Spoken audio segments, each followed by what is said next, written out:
Hi friends, welcome to Kavita's Kitchen. இன்னைக்கு நம்ம கிச்சன்ல மில்க் மேரி சேமியா பாயாசம் தான் பண்ணிட்டு இருக்கோம்.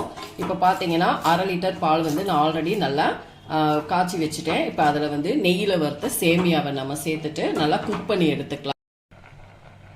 ஃப்ரெண்ட்ஸ், நமக்கு சேமியா முழுமையா வெந்துருச்சு. இந்த ஸ்டேஜ்ல நான் 1 கப் அளவுக்கு மில்க் மேட் எடுத்திருக்கேன். நீங்க மில்க் மேடுக்கு பதிலா நீங்க சுகர் 1 கப் சேர்த்துக்கோங்க. 1/2 லிட்டர் பாலுக்கு 1 கப் சேமியா, அதுக்கப்புறமா 1 கப் சுகர் சேர்த்துக்கோங்க. இப்போ இது எல்லாமே நல்லா மிக்ஸ் பண்ணிக்கலாம். ஃப்ரெண்ட்ஸ் பாருங்க, நமக்கு சூப்பரா மில்க் மேட் பாயாசம் நல்லா கிரீமியா ரெடி ஆயிடுச்சு. இப்போ இதுல நான் வந்து நெய்யில வறுத்து வச்ச முந்திரி மற்றும் உலர் திராட்சையை சேர்த்துக்கலாம். கூடவே 1/2 டீஸ்பூன் ஏலக்காய் தூள் சேர்த்துட்டு நல்லா மிக்ஸ் பண்ணிட்டு ஸ்டவ் ஆஃப் பண்ணிடலாம். அவ்வளவுதான், நமக்கு சூப்பரான மில்க் மேட் சேமியா பாயாசம் குயிக்கா ரெடி ஆயிடுச்சு. கண்டிப்பா இந்த ரெசிபியை ட்ரை பண்ணி பார்த்துட்டு கவிதாஸ் கிச்சனுக்கு சப்ஸ்கிரைப் பண்ணிக்கோங்க, லைக் அண்ட் ஷேர் பண்ணுங்க. ஓகே ஃப்ரெண்ட்ஸ், அடுத்த வீடியோல சந்திக்கிறேன்.